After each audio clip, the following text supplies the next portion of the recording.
اور اگر آپ نے ابھی تک ہمارا چینل سبسکرائب نہیں کیا تو فوراً سبسکرائب کیجئے، ساتھ ہی بیل آئیکن پر کلک کریں تاکہ مزید آنے والی ویڈیو ہیں وہ آپ کو وقت پر ملتی رہیں۔ دلہن کے رخصتی کا وقت تھا اور as per practice make up کا نظام بنایا گیا کہ میک اپ ہوگا، اور میک اپ کرنے والی عورتیں بیوٹی پارلر جو ہوتی ہیں انہیں گھر انوائٹ کیا گیا تھا کہ دلہن کے گھر پر آ کر وہ میک اپ کریں گی۔ عصر کی نماز کے فوراً بعد میک اپ شروع ہونا تھا، ان عورتوں کو آنے میں دیر ہو گئی تو انہوں نے میک اپ شروع کر دیا۔ تو میک اپ شروع کیا تو مغرب کا وقت قریب ہونے لگا، تو دلہن نے کہا کہ آپ کے میک اپ کو کتنا ٹائم لگے گا؟ تو کہا 2-2.5 گھنٹے تو لگیں گے۔ تو اس نے کہا مغرب کو تو اتنا وقت نہیں ہوگا، تو 2.5 گھنٹے تو میں نہیں بیٹھ سکوں گی، مجھے تو مغرب پڑھنی ہے۔ تو وہ ہوتی ہیں نا، دوست ہوتی ہیں، کچھ گھر میں بوڑھیاں ہوتی ہیں، خاندان کی عورتیں ہوتی ہیں، تو مطلب یہ پھر ایک فضول قسم کی، غیر شرعی قسم کی پھر باتیں ہونے لگی کہ دلہن ہے، سب چلے گا، بعد میں پڑھ لینا، عشاء کے ساتھ پڑھ لینا، یوں یوں۔ اب میں نہیں کہتا کیا کیا کہہ دیا، آپ سمجھ سکتے ہیں ایسے موقع پر پھر لوگ کیا کیا باتیں کر رہے ہوتے ہیں۔ اب وہ دلہن جو تھی نا، وہ بس اس کو ایک ہی تھی کہ میں ٹھیک ہے، نماز تو قضا نہیں نہ کروں گی، اپنی نماز تو مجھے پڑھنی ہے۔ تو کہ اب نماز کے لیے آپ وضو وغیرہ کریں گی تو سارا میک اپ تو ضائع ہو جائے گا آپ کا، یہ جو ہم نے بال بنائے ہیں اور یہ جو شروع کیا ہے، کہ میک اپ ضائع ہوتا تو ہونا چاہیے لیکن میری نماز ضائع نہیں ہونی چاہیے۔ اب اسے سمجھایا جا رہا ہے، وہاں میک اپ کا سلسلہ جاری ہے، مغرب ہو گئی، مغرب کا تھوڑا وقت اٹھنے لگا تو وہ جھٹکے سے کھڑی ہو گئی اور کھڑی ہو کر باتھ روم میں گئی اور سارا اس نے وضو وغیرہ کر کے جو دھونا تھا دھو دیا، جو کرنا تھا کر لیا، اور وہ اپنی مغرب کی نماز پڑھنے کے لیے کھڑی ہو گئی۔ بڑی ذوق و شوق کے ساتھ اس نے نماز پڑھی۔ نماز پڑھنے کے بعد جیسے ہی اس نے سلام پھیرا، سلام پھیرتے ہی گری اور انتقال کر گئی۔ یہ اس کی زندگی کا آخری تشہد تھا، یہ اس کی زندگی کی آخری نماز تھی۔ جب میں نے اس واقعے کو پڑھا تو مجھے اس کے پڑھنے سے ایک موٹیویشن ملتی ہے کہ موت کا اس کا وہی وقت تھا جس وقت اس کی روح نکلی ہے۔ اللہ کی توفیق اگر شامل حال نہ ہوتی تو وہ شاید نماز قضا کرنے کی نیت پر مرتی، ہو سکتا وقت باقی تھا مگر نماز قضا کی کرنے کی نیت پر مرتی، اور انسان جس نیت پر مرتا ہے اس پر اٹھایا جائے گا، مگر اس نے اللہ کی رحمت سے نماز اپنے وقت پر پڑھی، اپنے اس میک اپ کو، اپنے اس کام کو، اپنے اس ایونٹ کو، اپنے اس وقت کی جو بھی اس کے ساتھ جو معاملہ تھا اسے اس کو اتنی امپورٹنس نہ دی، اس سے اصل امپورٹنس دی نماز کو، کیونکہ موت کسی وقت بھی آ جاتی ہے۔ ہم دنیا کے کئی کاموں میں مصروف رہ کر جو نمازی ہوتا ہے نا، وہ بھی اپنی نماز چھوڑ دیتا ہے، یار فلاں کام تھا، فلاں کام تھا، فلاں بیزی تھا، فلاں بیزی تھا۔ یعنی ہم میں سے کوئی کتنا بیزی ہے جو سید عمر فاروق اعظم بیزی ہوا کرتے تھے؟ ان جیسی تو مصروفیت ہم میں سے کسی کی بھی نہیں ہوگی۔ کم و بیش آدھی دنیا کے آس پاس ان کے زیر اثر سلطنت تھی، اور فرماتے ہیں کہ اگر خلافت کا بوجھ نہ ہوتا تو دل کرتا ہے کہ اذان بھی میں ہی دیتا۔ تو آپ تو امامت کرواتے تھے، اور فجر کی نماز کی امامت میں ہی آپ پر حملہ ہوا اور آپ اس حملے میں شہید ہوئے تھے۔ اب ایسی کئی چیزیں، یہ جو میں نے واقعہ پڑھا مجھے اس سے سوچ کا پتہ چلا کہ آدمی کی سوچ کیا ہونی چاہیے۔ سوچ اگر اس طرح پختہ ہے کہ کچھ جائے مگر میری نماز نہ جائے، میرے رب کی رضا نہ جائے، میری عبادت نہ جائے، میرا تقوی نہ جائے، میری پرہیزگاری نہ جائے، یہ مین چیزیں، یہ ہمارے ساتھ جانے والی چیزیں جو قبر میں آئیں گی۔ لیکن ہمارے ساتھ بدقسمتی کے ساتھ یہ ہے کہ ہم اپنی سوچ کو پازیٹیو کرنے کے بجائے اور اس پر ایک اچھا عمل کرنے کے بجائے اور سچی بات ہے رب پر بھروسہ جیسا کرنا چاہیے ایسا بھروسہ کرنے کے بجائے ہم کسی اور طرف چلے جاتے ہیں. مجھے ایک بات یاد آ رہی ہے کہ اچھی سوچ، اچھا اٹیم انسان کو کتنی فوائد میں اس کو فوائد دلاتا ہے.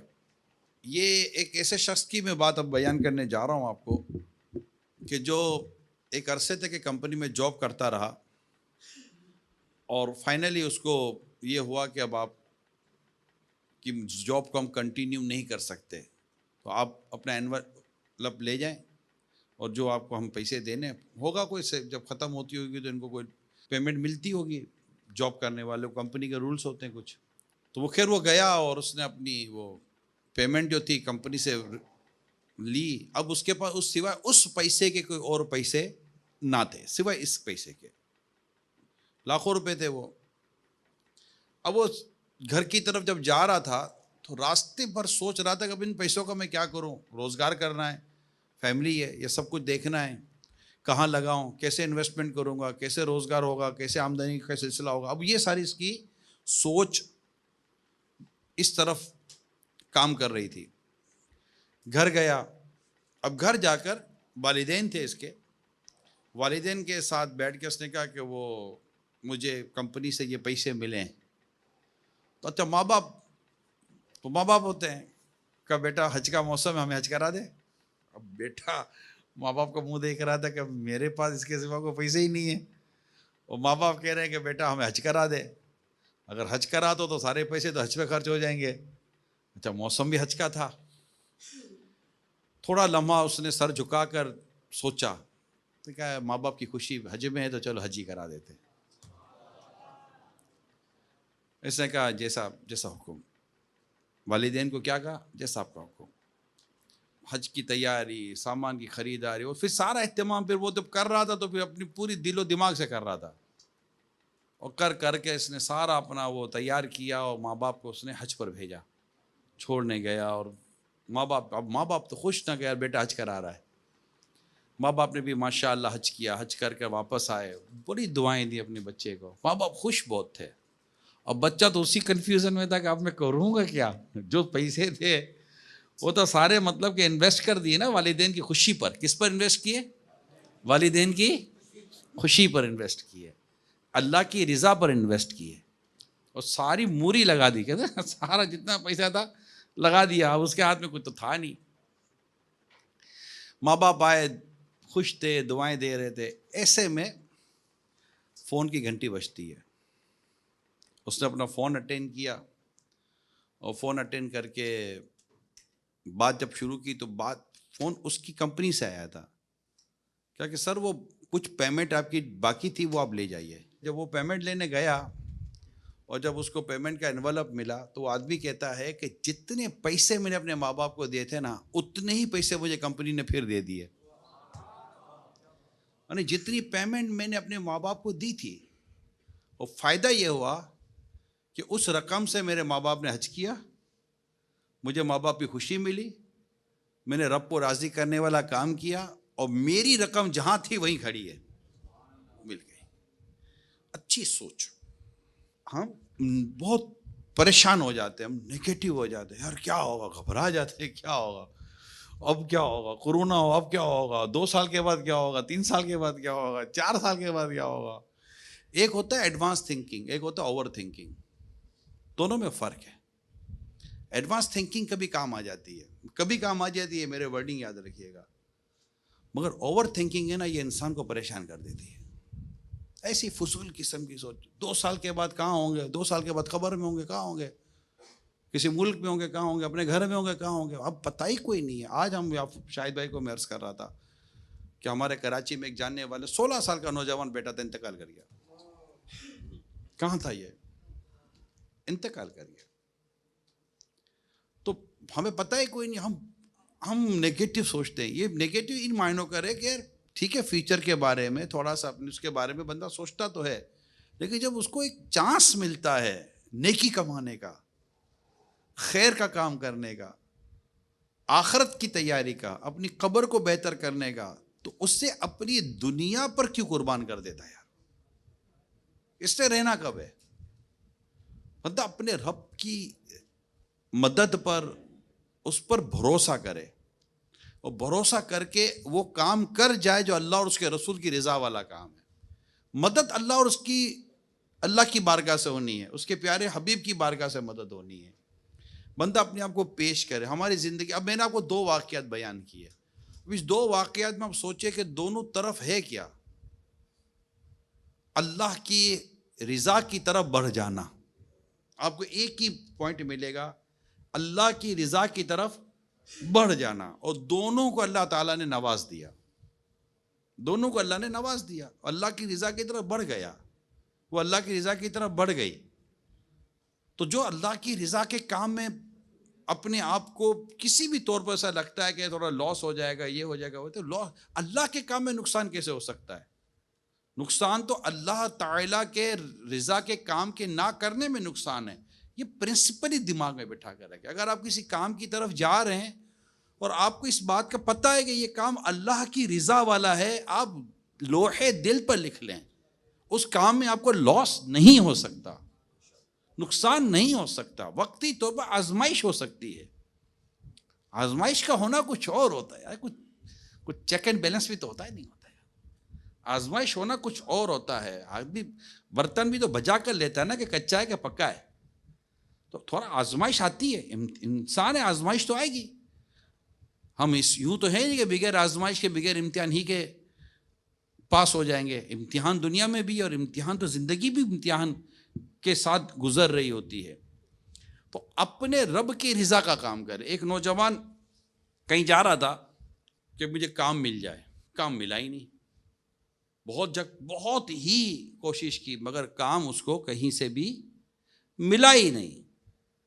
اب پریشان حال، خالی جیب، خالی دماغ بھرا ہوا ہے کہ کام نہیں ہے، اور جن کے جیب خالی ہوتے ہیں ان کا دماغ بھرا ہوا ہوتا ہے۔ تو بعد اوقات جیب بھر جاتا ہے تو دماغ خالی ہو جاتا ہے، پھر سمجھ میں نہیں آ رہا ہوتا۔ تو اب وہ جا رہا تھا، پریشان تھا، راستے میں اس کو ایک خوبصورت سی تھیلی نظر آئی، خوبصورت تھیلی۔ اس نے تھیلی اٹھائی، اس کو کھولا تو اندر سے بڑا ہی قیمتی ہار نکلا۔ اس کے یار میں اتنا پریشان ہوں، لگتا ہے کہ بھی مدد ہو گئی ہے، یہ دست غیب ہے، اللہ کی زمین سے ملا ہے، اور یوں کر کر کے یہ اٹھا کر گھر لے گیا ہار کو۔ اب رات اس کو نیند نہ آوے نا کہ میں یہ ہار صبح بیچوں گا اور میں یہ کروں گا، بس میری مدد ہو گئی ہے۔ صبح ہوئی تو اس کو ایک آواز آئی کہ بھائی جان میرا ہار گر گیا، اگر کسی کو ملا ہو تو دے دے، 500 درہم تحفہ دوں گا۔ آواز کچھ بوڑھے آدمی کی تھی۔ اب وہ سمجھ گیا کہ یار یہ ہو نہ ہو یہ ہار اسی بابا کا لگتا ہے میرے کو، مگر میں کیوں دوں؟ میں نے اسے چوری تھوڑی کی ہے، کوئی لوٹا تھوڑی ہے، کوئی ڈاکہ تھوڑی مارا ہے، تو ہار تو اللہ کی زمین سے ملا ہے۔ پھر اس کو اچانک ایک بات یاد آئی کہ کہیں پڑھا تھا اس نے کہ جو اللہ کے لیے حقدار کو اس کا حق دے دے تو اللہ تعالیٰ اس کی مدد فرماتا ہے۔ اس کو یاد آ گئی بات نا بیٹھے بیٹھے، کیا چلا باہر میرا تو ہے ہی نہیں نا۔ باہر نکلا، باہر نکل کے وہ جو آواز آ رہی تھی آواز کے پیچھے گیا تو ایک بابا تھا بڑی عمر کا، کہا آپ ہار کون سا ہے، اب تھوڑا ان کی نشانی بتائیں۔ تو انہوں نے بتایا کہ بھائی اس طرح ہار ہے، یہ تھیلی تھی، یہ تھا، تو اس سے نکال کے وہ یہی ہے۔ ہاں بیٹا یہی میرا ہار ہے، بہت بہت شکریہ، مہربانی آپ کی، یہ 500۔ بولا نہیں، بولا نہیں بیٹا انعام، بیٹا انعام کس چیز کا میں رکھوں بابا، یہ آپ کی چیز تھی، آپ کو لوٹا دے، کون سا کمال کیا میں نے، اب میرے کو دعا دے دو اللہ میرے لیے کوئی بہتری پیدا کر دے۔ بابا نے دعا دی، بات آئی گئی ہو گئی، ٹھیک ہے، یہاں تک معاملہ کلوز ہو گیا۔ اب یہ نوجوان پھر بیٹا سوچ رہا ہے کہ اب کروں تو کیا کروں، کام کاج ہے ہی نہیں، روزگار ہے ہی نہیں، پریشان ہوں۔ کہا چلو دریا کے اس کنارے جاتا ہوں، شاید کوئی روزگار بن جائے۔ اپنے مختصر سی کپڑے کی بیگ ویگ بنایا، اٹھایا اور چلتا رہا، کشتی وغیرہ لی اور آگے بڑھا۔ اب راستے میں کشتی بھی آزمائش میں پانی میں آ گئی تو غیانی کشتی لینے لگی ہچکولے، اور یہ بیچارہ کشتی سے دریا میں گرا اور اب تھا کہ ڈوب جائے گا. اب جیسے ہی ڈوبنے لگا اس کے ہاتھ میں ایک تختہ آ گیا, تخت کو پکڑا اور تختے پر وہ جو سمجھو کہ پکڑ لیا اس نے تختے کو, سہارا مل گیا اس کو, جیسے کہتے ہیں ڈوبتے کو تنکے کا سہارا, جس کو پورا تختہ مل گیا. تختے پر ہاتھ رکھ کر وہ موجوں کے بھروسے, اب جہاں موجے لے کر جائیں, اب وہ پانی کی لہروں کے ساتھ تیرتا تیرتا تیرتا تیرتا کسی جزیرے کی ریت پہ جا کر پڑ گیا. اب حالت اس کی بری تھی, سامان جو بچہ کچا تھا بہہ گیا, کپڑے گیلے, بھوک پیاس, ٹینشن, پریشانی, سمجھے اب کیا اس کی کیفیت ہوگی. اب یہ تھوڑی دیر بیٹھا رہا, کھڑا ہوا, بولا چلو اب پانی میں تو جانے ذرا دوبارہ. اب وہ جہاں گرا تھا, جہاں پانی نے اس کو پھینکا تھا, وہیں اندر کی طرف جانے لگا. اندر اس کو چھوٹا سا ٹاؤن نظر آیا, علاقہ, تھوڑی رہائش تھی. وہاں ایک چھوٹی سی مسجد نظر آئی. وہ جا کر مسجد میں بیٹھ گیا کہ چلو اب اللہ کی عبادت کرتا ہوں. مسجد میں بیٹھا اور بیٹھ کر اس نے نماز پڑھی. نماز پڑھ کے قرآن پڑھنے لگا. اس کی قرآن کی آواز سن کر آس پاس کے کچھ بڑے بوڑھے جمع ہو گئے. اور نوجوان نیا تھا علاقے میں, کہا بیٹا کہاں سے آئے ہو؟ تو اس سے اپنا سارا سنایا واقعہ کہ بھائی اس طرح ڈوب رہا تھا, پانی نے یہاں ڈال دیا, اور اب میں پردیسی ہوں, جانا کہاں یہ پتہ نہیں, اور میری کیفیت یہ ہے. تو کہا بیٹا قرآن تم اچھا پڑھتے ہو, اگر آئے گئے ہو تو پھر ہمارے بچوں کو قرآن پڑھا تو ہم بھی تمہاری کچھ خدمت کر دیں گے. اب اس کے پاس کوئی دوسرا راستہ بھی تو نہیں تھا, کہاں جاتا وہ. اس نے بچوں کو قرآن پڑھانا شروع کر دیا, ٹیوشن لے لیا قرآن کا, اور وہاں اس کی تھوڑی بہت خدمت ہونے لگی. کچھ دنوں کے بعد اس نے کچھ بچوں کو لکھ کر سکھانا شروع کیا. تو پھر بڑے بوڑھوں نے کہا بیٹا تمہیں لکھنا بھی آتا ہے؟ تو کہاں تھوڑا بہت تو آتا ہے, کتابت کر لیتا ہوں. تو کہا بیٹا پھر ہمارے لوگوں کو لکھنا پڑھنا بھی سکھا دو. تو پہلے مدرسۃ المدینہ کھلا تھا, پھر دارالمدینہ بھی کھل گیا. سمجھانے کے لیے عرض کر رہا ہوں. تو یوں مطلب کہ وہ اب بچے بڑے بوڑھے سب اس کے پاس قرآن, علم دین اور کچھ نہ کچھ لکھنے پڑھنے کی کتابت وغیرہ اب سیکھنے سکھانے کا سلسلہ شروع. ایک چھوٹا سا مدرسہ لگ گیا, اسکول کھل گیا, ٹیچر بن گیا, استاد بن گیا, یوں سمجھ لیں آپ. اب وہ گھل مل گیا نا اس آبادی کے اندر. تو ایک دن بڑے بوڑھے آ کر کہنے لگے بیٹا تم نیک ہو, اچھے ہو, دکھنے میں بھی اچھے ہو, شادی کیوں نہیں کر لیتے ہو؟ کیا میرا کون ہے میری شادی کرائے گا؟ کہ بیٹا ہم کرائیں گے تیری شادی. کرا دے, اس کو کرا دے, شادی کرا دے. کہ بیٹا ہمارے علاقے میں ایک لڑکی ہے, اس کے ماں باپ نہیں ہیں, مگر ہم جانتے ہیں کہ شکل صورت کی سیرت کی اچھی لیٹی ہے, اگر تم چاہو تو تمہارا اسے نکاح کر کے شادی کر دیتے ہیں. کہ ٹھیک ہے, اگر آپ کو جو بہتر لگے. بات چیت ہو گئی, نکاح ہو گیا, رخصتی ہو گئی, اس گھر بھر کی بھی ترکیب بن گئی, جو اب اللہ کے والے میلے والوں نے ڈیفینیٹلی کرنا ہی تھا. اب وہ آدمی رخصتی ہو گئی, اب وہ کمرے میں گیا. کمرے میں جا کر اس نے اپنی دلہن کا گھونگھٹ اٹھایا. جیسے اٹھایا اس کو جھٹکا لگا اور وہ سکتے میں آ گیا, اور سکتے میں آتے باہر نکل گیا. اب باہر ویسے لوگ تو کھڑے تھے جو تھے. کہا بیٹا خیریت کیا ہوا؟ اب وہ اس کے وہ جواب نہ دے. کہا بیٹا ہمارے نزدیک تو ہم نے ایک اچھی نیک اچھی صورت اچھی سیرت کی لڑکی تمہیں دی ہے, اب پتہ نہیں تمہیں کیا پرابلم ہو گیا ہے. کہ پرابلم شکل صورت کا نہیں ہے. کہ پھر بیٹا پرابلم کیا ہے؟ کہ پرابلم اس کے گلے میں ہار کا ہے, کہ میں نے اس کے گلے میں ہار دیکھا, وہ ہار کیا ہے؟ تو کہا بیٹا ہار کا کیا مسئلہ ہے؟ تو اس نے اپنی پوری اس ہار کی جو نیکلیس تھا اس کی پوری کہانی اس نے سنائی اس علاقے کے بزرگوں کو کہ اس طرح ہوا تھا. اچھا, اب اس کی جب کہانی پوری ہوتی ہے تو وہ جتنے بڑے برے تھے سبحان اللہ ماشاء اللہ. کہا بھائی مجھے بھی تو بتاؤ کس چیز پر کر رہے ہو آپ؟ کہا بیٹا یہ ہار جس بوڑھے آدمی کو تم نے دیا تھا نا, یہ اسی شخص کی بیٹی ہے.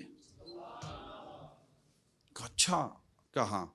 کہ بیٹا جب یہ تم سے ہار لے کر آیا نا تب یہ ہم اس کو سنا کرتے تھے، یہ دعا کرتا تھا، یا اللہ مجھے کوئی ایسا نوجوان ملا اسی طرح کا کہ میں اسے اپنی بیٹی کی شادی کرا دوں. تو بیٹا اس بوڑھے کی دعا قبول ہو گئی اور تیری شادی اسی کی بیٹی سے ہو گئی اور اللہ نے تجھے یہاں پہنچا دیا. اب بات یہیں تک ختم نہیں ہوئی ہے، بات ابھی یہیں تک ختم نہیں ہوئی ہے پیارے اسلامی بھائیو، بات اور آگے بڑھی. بات یوں آگے بڑھی کہ اللہ تعالیٰ نے اس عورت سے اس کے 2 بچے دیے، اس عورت سے 2 بچے پیدا ہوئے. پھر اس عورت کا ہو گیا انتقال، ہار ہو گیا اس کے اور اس کے بچوں کے درمیان. پھر اتفاق دیکھے کہ اس کے دونوں بچے کو بھی انتقال ہو گیا. اب ہار کس کے پاس آیا؟ اسی ایک نوجوان کے پاس. وہ ہار جو یہ اللہ کی نافرمانی کر کے رکھ سکتا تھا اس نے نہیں رکھا، تھا اس کے مقدر کا. اللہ تعالیٰ نے اس کو کس طرح مثبت راستے سے ہار اس کو عطا فرمایا. جو کہانی جو سمجھنی ہے نا وہ یہ ہے، جو بات سمجھنی ہے وہ یہ آخری کی 2 ورڈ ہیں کہ ہم مطلب آپے سے باہر ہو جاتے ہیں، جلد باز ہو جاتے ہیں، اللہ پر بھروسہ نہیں کر پاتے. یعنی جس کو کہتے ہیں نا کہ توکل کما حق کہو، جس کو کہتے ہیں کہ اللہ پر بھروسہ کرو جیسا کہ اس کے پر بھروسہ کرنے کا حق ہے، توکل کرنے کا حق ہے. تمہیں اللہ تعالیٰ اس پرندے کی طرح رزق دے گا جو اپنے گھونسلے سے بھوکا نکلتا ضرور ہے، اپنے گھونسلے میں بھوکا آتا نہیں ہے. اس نے اپنے ذمے کرم پر لیا ہے کہ ہر جاندار کو وہ رزق دے گا، اس کے ذمے کرم پر ہے اور اس پر کوئی واجب نہیں کر سکتا رب پر. اس نے اپنے ہی کرم سے اپنے ذمے لے لیا کہ میں جاندار کو رزق دوں گا اور ہمیں رزق دیتا ہے وہ. ہم اپنے جذباتی ہونے، کم علم ہونے، لالچی ہونے کی وجہ سے ہم وہ کام کر جاتے ہیں جو کام ہمیں نہیں کرنا چاہیے. ہم جھوٹ بولتے ہیں، ہم دھوکہ دیتے ہیں، ہم ملاوٹ کرتے ہیں، ہم مطلب کہ کیا نہیں کرتے یار پیسہ کمانے کے لیے. یعنی یہ کیسے ہو سکتا ہے پیارے اسلامی بھائیوں کہ آپ کو جو پیسہ مل رہا ہے وہ آپ کی مقدر سے زیادہ مل رہا ہے؟ پاسبل نہیں ہے. یہ پاسبل نہیں ہے کہ آپ نے اپنے مقدر سے ہٹ کر کوئی ایک ذرہ اپنے حصے میں لے لیا ہو. پاسبل ہی نہیں ہے. جو ملا وہ آپ ہی کا مقدر تھا. امتحان یہ تھا کہ اسے لیتے تم کس طرح ہو، تم لیتے کس طرح ہو اپنے رب سے تمہارا رزق. رب نے تمہارا رزق فکس کیا ہوا ہے. بندہ اپنا رزق تو لے کر ہی دنیا میں آیا ہے. جب تک رزق ہے نہ مرے گا نہیں، یہ فائنل ہے. آپ نے دیکھا ہوگا لوگ وینٹیلیٹر پر ہوتے ہیں، سانسیں وہ اب حالانکہ ڈاکٹر کہتے ہیں کہ اگر اس کا یہ وینٹ ہٹا دیں تو یہ شاید بچے گا نہیں. یہ ڈاکٹر بعض اوقات کہتے ہیں. تو یہ وینٹ پر کیا کر رہا ہے مریض؟ بعض اوقات یہ وینٹ پر رسک ہی پورا کر رہا ہے. گلوکوز جا رہا ہے، میڈیسن جا رہی ہے، ہوا جا رہی ہے، کچھ نہ کچھ اس کا رسک ہی اس کے بدن میں جا رہا ہے. اچھا اب آپ بتائیے، ڈاکٹرز بھی ہیں، وینٹیلیٹر پر ہوتے ہوئے اس کی روح نکل جاتی ہے. ایسا ہے نا کہ وہ ہے ابھی وینٹیلیٹر پر. میری امی کی روح نکلی ہے، میری آنکھوں کے سامنے نکلی ہے. میں اپنی ماں کے سرہانے کھڑا تھا جب میری ماں کی روح نکلی ہے، اور وہ اسی طرح وینٹیلیٹر پہ تھی میری امی جان، اللہ ان کو غریق رحمت فرمائے. اور میں باقاعدہ وہ پوائنٹس نیچے آتے آتے دیکھ رہا تھا. اس وقت مجھے وہ یاد آ رہا تھا جب امیر سنت نے کلام لکھا تھا. حاجی مشتاق جب بیمار تھے تب کلام لکھا تھا. جب امیر ایئرپورٹ سے سیدھا ہمارے مرحوم نگران شورا حاجی مشتاق علیہ رحمہ کے ہسپتال میں عیادت کے لے گئے تھے. وہ ایک کلام لکھا تھا، میرے مشتاقوں کو کوئی دوا دو یا رسول اللہ، دوا دے کر شفائے کاملہ دو یا رسول اللہ. تو میں ادھر کھڑا وہی کلام پڑھ رہا تھا، آئی سی یو میں تھا. ڈاکٹر نے الاؤ کیا ہوا تھا، ڈاکٹر شاید آئی تھنک جو سمجھ گئے تھے. لیکن میری آنکھوں کے سامنے ہی وہی مشین لگی ہوئی ہیں اور میری امی دنیا سے رخصت ہو گئی. رزق پورا ہو گیا پیارے اسلام بھائی. اس یقین کو دل میں بٹھا لیں ہم پیارے اسلام بھائیوں. ہماری زندگی کے مسائل اللہ نے چاہے تو حل ہو جائیں گے. ہم اتنا اسٹریس لیتے ہیں، اتنا ٹینشن لیتے ہیں، اتنے پریشان ہوتے ہیں، اتنا ڈپریشن میں آ جاتے ہیں، بی پی ہائی ہو جاتا ہے، شوگر پال لیتے ہیں، 1000 قسم کی بیماریاں پال لیتے ہیں. اگر ان سب کے نیچے اگر آپ کو بیس پائیں گے نا اللہ پر صحیح بھروسہ نہ ہونے کی وجہ سے, اگر پراپر توکل ہونا اور اللہ پر یقین کامل ہو کہ میرا رب میرے لیے بہتر فرمائے گا. اگر کہیں آزمائش, کہیں تکلیف, کہیں امتحان, کہیں بیماری, کہیں پریشانی بھی ہے تو اس میں اللہ نے میرے لیے بہتری رکھی ہوگی. صرف سوچ کو پازیٹیو کرنا ہے پیارے اسلامی بھائیو, سوچ کو مثبت کرنا ہے. انشاءاللہ اگر سوچ مثبت ہو گئی, ہماری مینٹلٹی پازیٹیو ہو گئی, ہم ہر معاملے میں غور کرنے لگ گئے اللہ کی رضا کس میں ہے, میرے رب کی خوشی کس میں, میرے رب کی رضا کس میں ہے, میرا رب کیا چاہتا ہے, یقین مانے زندگی آسان ہو جائے. لوگوں کو فیصلہ کرنا مشکل ہو جاتا ہے کہ مسلمان کو تو فیصلہ کرنا آسان ہے, اس کے پاس بالکل واضح طور پر چیزیں موجود ہیں, حرام واضح, حلال واضح ہے. ان دونوں کے ایک تیسری چیز ہے جس کو کہتے ہیں شبہ, ڈاؤٹ. حدیث میں آتا ہے جس نے شبہ سے خود کو بچایا اس نے اپنے ایمان کی حفاظت کی ہے.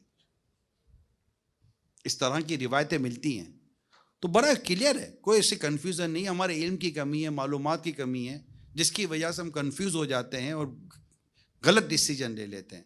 تو اگر آپ نے صحبت اچھی رکھی ہے, دعوت اسلامی کے ساتھ رہیں, کورس کر لیں, ماشاءاللہ عالم کورس کر لیں, کوئی حرج نہیں ہے. روز کا 1 گھنٹہ آدھا گھنٹہ پڑھ لیں گے آن لائن تو کچھ نہ کچھ وقت جا کر اگر زندگی بچی تو عالم بن جائیں گے یار.